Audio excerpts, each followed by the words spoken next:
Sobre, c'est le plus important pour une femme, sobre. C'est-à-dire qu'il faut jamais, jamais, juste jamais laisser une ambiguïté passer dans la tête de quelqu'un d'autre. Et si quelqu'un te fait une remarque, il faut tout de suite tu remettre en place. Jamais tu repars sans avoir mis en place. C'est Ouais. important. Ça n'arrive pas chez les hommes. Tu vois, moi, je ne vais pas dire que jamais j'ai eu d'avance, mais l'idée, c'est que ça n'arrive pas autant que ça. Tu vois, ça n'arrive pas tous les jours. Par contre, les femmes, c'est tous les jours. Tous les femmes, enfin, d'une manière générale, hein, quand tu parais sympathique, tu es mignonne, etc. Tous les jours, tu te fais des remarques. Et de bonnes ou de mauvaises, ça changera, mais tout le monde va tenter, c'est normal.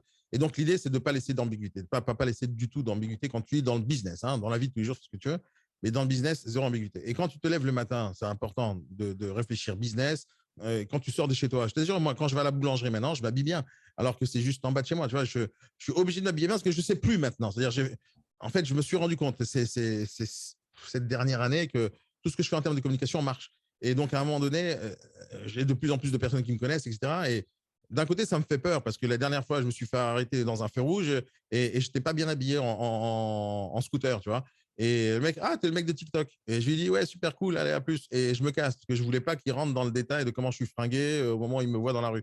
Et donc, je fais attention maintenant. Je fais attention parce que Ah, c'est comme quand tu vois les paparazzis qui font des photos alors, je suis pas à ce niveau-là. Je suis pas du tout. Non, mais j'entends. Mais voilà, de diffuser une image qui ne correspond pas à ce que tu cherches. C'est ça. Donc, Il faut juste dès que tu es contrôler dans ça. les médias, dès que tu es sur la scène, on va dire, c'est comme ça, malheureusement. Mais Hein. il y a pire que ça. Il y a pire que ça. Je vais te dire, quand tu te fais un tout petit peu connaître, tu n'es pas obligé d'être une star, mais imaginons que tu te fasses bien connaître, assez bien, tu vois, pour que tous les gens localement te connaissent. C'est-à-dire, tu fais du terrain, tu tapes au port, tu parles aux gens. C'est comme ça qu'on se fait connaître. Hein. C'est pas spécialement TikTok, c'est tout ça en même temps.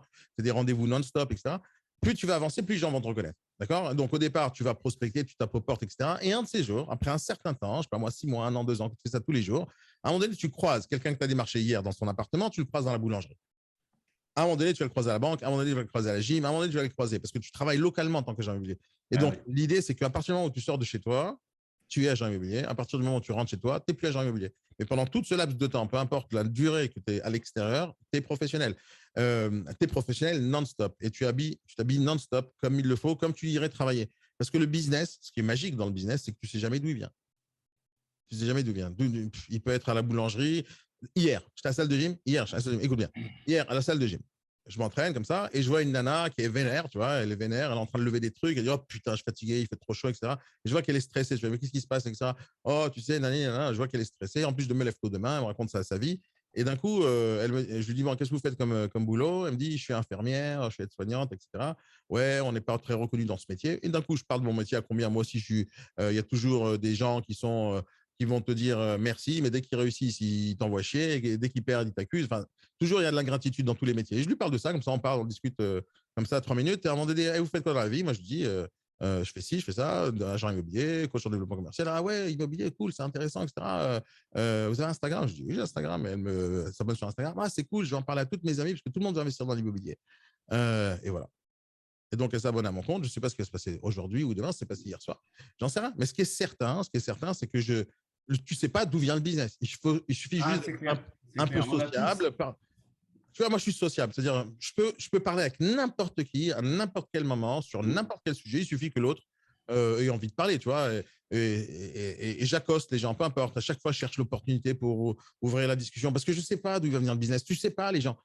Tu rencontres j'ai rencontré des multimillionnaires, d'accord, qui sont venus en rendez-vous pour investir dans un bien immobilier, un bien à 15 millions d'euros, 30 millions d'euros. Ils arrivent, je t'assure, mais habillés comme des crevards. Tu ne peux pas savoir que c'est un multimillionnaire, le gars. Et d'un coup, tu vois que ça l'est. Tu vois, et à un moment donné, quand on arrive à un compromis, je dis, mais pourquoi vous habillez comme ça? Je fais parce que c'est mieux. C'est-à-dire, il ne veut pas afficher sa richesse pour que les gens. C'est comme ça qu'il pense. Qu'est-ce que je te dise? Chacun son truc. Moi, Mais dans le business. pour ceux qui ont de l'argent, je comprends tout à fait parce que j'ai connu une personne comme ça qui s'est pointée dans un garage habillé un peu un Mercedes et il y a un jeune trou de balle qu'il a pris pour un moins que rien et Mm, qu'il a envoyé limite bouler. Non, c'est pas fait pour vous. c'est ça. Mais qui s'est pointé avec la grosse BM juste devant le garage, il a demandé à voir le directeur. C'est ça. Pas très bon. Et la personne, je la connais bien ici du secteur, quoi, tu vois. Mm. Mais c'est vrai qu'il avait l'air d'un clodo à chaque fois que je le croisais, quoi.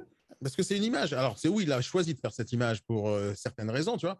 Il y a des gens, par exemple, sur TikTok, qui posent la question, combien tu gagnes, Daniel? Mais je dis, allez vous faire foutre, ça va pas ou quoi? Je vais pas te dire mon salaire sur TikTok, je ne sais pas qui entend, contrôleur des impôts ou un méchant, tu vois. Imaginons que je dise, là, je suis multimillionnaire. Les gens, ils vont venir me cambrioler chez moi. Ils vont chercher à me prendre une rançon. On va savoir. Les gens, ils sont fous, tu vois. Sur le net, les gens sont fous. Et donc, quand tu commences à t'exposer, il faut faire gaffe à ce que tu fais. Il faut véhiculer une bonne image, il faut faire plein de trucs.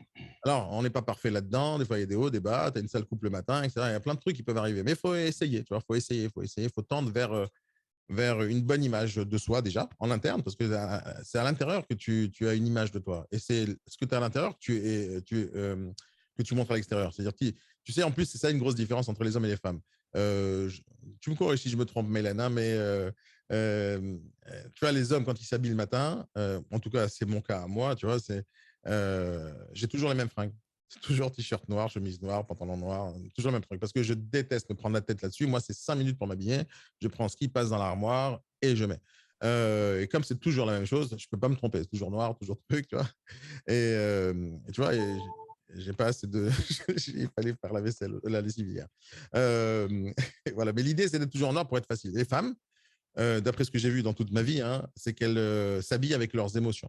C'est-à-dire qu'elles peuvent choisir les vêtements la veille, mais le lendemain, elles vont changer d'avis parce qu'elles ne se sentent pas en rouge aujourd'hui. Aujourd'hui, je préfère les verts. Non, en fin de compte, le vert, je ne suis pas sûr. Et mettre 6 heures, 6 heures à décider quelles sont leurs vraies émotions pour qu'elles choisissent les bonnes fringues. J'ai raison ou pas, Mélène? Oui, oui, un petit peu, Ah, j'avoue. Et donc, nous, on réfléchit pas avec les émotions, on réfléchit avec la tête la majorité du temps, et les femmes réfléchissent beaucoup avec les émotions. C'est pas mauvais parce qu'on a besoin de ces émotions-là, c'est important, c'est pour ça que les femmes existent. Mais l'idée, c'est que on réfléchit pas de la même manière, et l'image qu'on véhicule, c'est pas du tout de la même manière. Une femme peut s'habiller en jaune ou en rouge fluo le lendemain, et après, elle est en marron ou en noir le surlendemain. Et donc, déjà, ça, c'est presque un problème parce que ça, ça, ça montre aux gens qu'il y a un changement d'avis, un changement d'état d'esprit, un changement tout le temps. Moi, ce que j'aime bien montrer, c'est la stabilité, la solidité. C'est-à-dire toujours la même façon de penser, toujours la même façon de réfléchir, toujours solide, motivé, etc. C'est ce que j'essaie de véhiculer tout le temps. Et donc, c'est pour ça aussi que j'essaie de ne pas changer spécialement de fringue ou d'allure ou la barbe, tu vois. C'est parce que j'aime bien montrer qu'il y a toujours une sorte de chose, tu vois, de cohérence. Je préfère montrer de la montée plutôt que montrer des changements comme ça. Donc changer de fringue. Imagine demain que je ne me mets plus en costume, toujours les gens ils vont me dire mais pourquoi tu n'es plus en costume? Quand quelqu'un ne s'habille jamais en costume, quand il s'habille en costume, on lui dit mais tu as un mariage. Donc l'idée c'est d'être toujours stylé avec tes goûts, mais toujours propre, toujours propre. Sébastien, par exemple, toi, tu t'habilles toujours avec une veste ou un pull, etc. Ils sont toujours beaux, tes affaires, hein, c'est pas la question. Un petit veston. Ouais, tu es toujours bien fringué, hein, c'est pas la question. Mais tu n'es pas habillé professionnel, disons, tu n'es pas habillé homme d'affaires. Homme d'affaires, c'est chemise, blazer. Moi? Oui, oui, toi, ça. Ah, oui, parce que là, je suis au B-Morning, mais à chaque rendez-vous, c'est le costume. Parfait, parfait. Donc, chaque visite, chaque rendez-vous vendeur, acquéreur, chemise, je mets mon bleu en fait. Ouais. J'ai costume bleu, chemise bleue. Bah, voilà. Parfait, parfait. Donc, oublie ce que j'ai dit. Mais tu vois, par exemple, tu devrais t'habiller comme ça aussi au B-Morning. Pourquoi? Parce que c'est filmé, tu vois, c'est filmé. C'est filmé et des fois, je diffuse des trucs quand ils sont sympathiques, etc. C'est intéressant pour tout le monde, je diffuse. Et mis à part ça, tu as plein de gens qui vont regarder le replay dans la plateforme e-learning, etc. Et donc, va savoir qui va avoir envie de faire des affaires avec toi. Va savoir, tu sais jamais. C'est pour ça que je vous dis, marquez les coordonnées, marquez votre numéro de téléphone. Tu sais pas.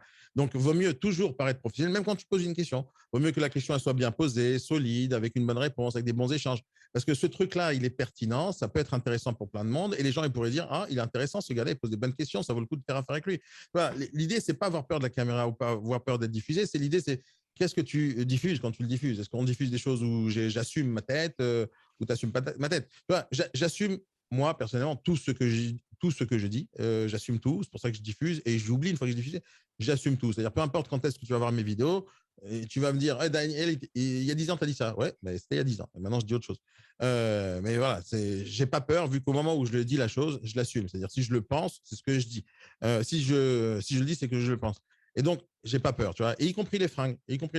J'essaye toujours en vidéo de paraître la personne que je suis vraiment à l'extérieur, tout simplement. Parce que tu sais pas d'où vient le business. Je t'assure. Hier, vous allez bientôt voir le replay parce que je l'ai fait hier, j'ai un rendez-vous, mais juste, c'est génial avec un gars ultra motivé, super intéressant, etc. Mais il faut voir, ce début d'entretien quand la personne elle me rencontre pour la première fois de sa vie, tu vois, en visioconférence. Et quand la personne elle m'a écouté pendant 6 mois, qu'elle pense me connaître à la perfection, d'un coup, hop, le rendez-vous arrive et sa vie change, tu vois, d'une certaine manière.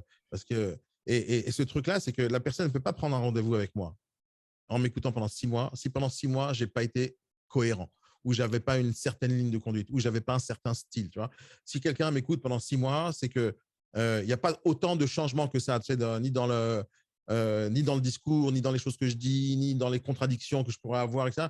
Les gens, ils pensent que je suis cohérent, donc ils me suivent régulièrement. Et à un moment donné, il y a le déclic et le déclencheur arrive. Et quand le déclencheur arrive, hop, il y a le rendez-vous. Dans ce rendez-vous, il faut que je sois exactement tel qu'il m'imagine.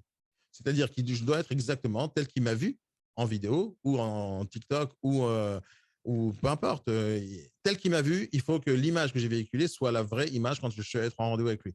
On pourrait se dire que quand je fais une vidéo, c'est préparé, c'est écrit, c'est réfléchi, c'est pensé, ce qui n'est pas du tout le cas. C'est-à-dire que moi, je fais des vidéos, hop, je mets enregistrement et je parle.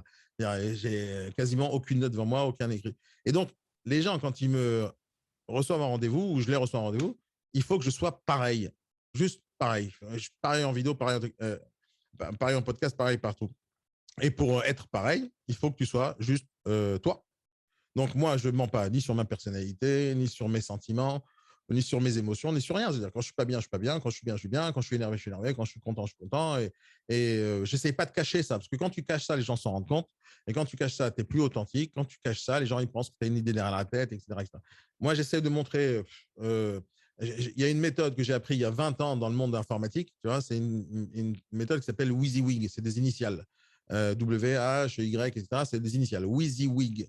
On le dit WYSIWYG, c'est un mémo technique, mais c'est des initiales. Et ça veut dire what you see is what you get. Okay, tout ce que tu vois, c'est ce que tu reçois. Et c'est la méthode de beaucoup de développeurs web. Quand ils te font un site web, ils te montrent tous les trucs. Ils te mettent le prix, le tarif, les fonctionnements, etc.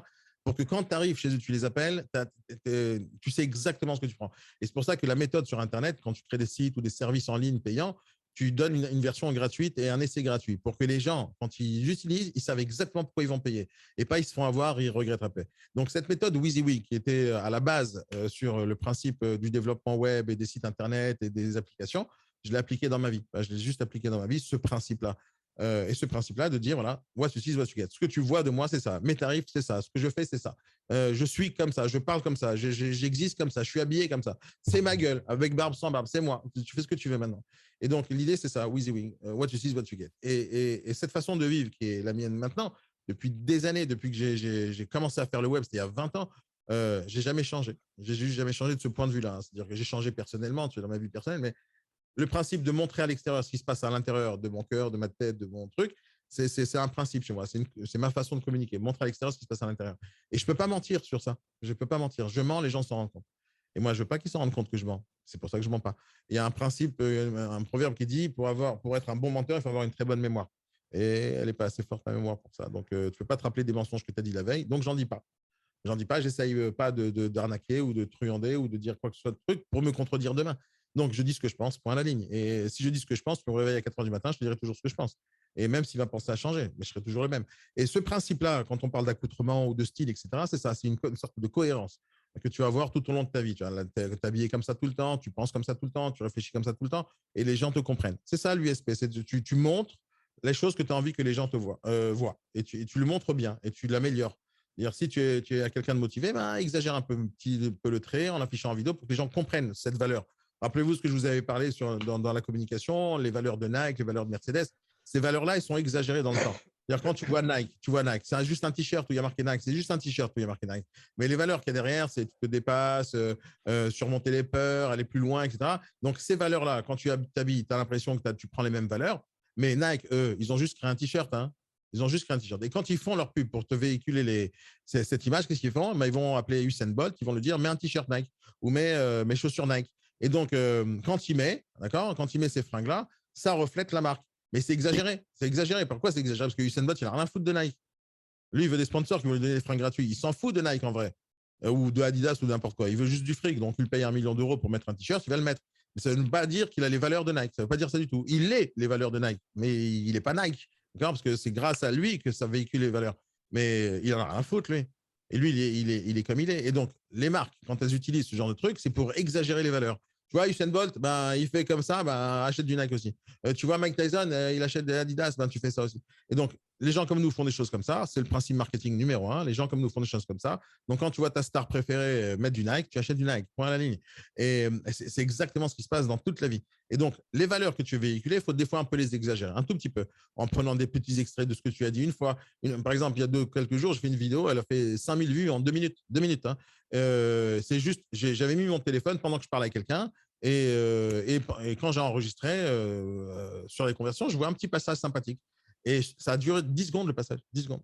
Et j'ai pris ce passage, je l'ai balancé sur le net, hop, 5000 vues en quelques minutes. Hein. Juste parce que ce passage était puissant, tu vois, juste puissant.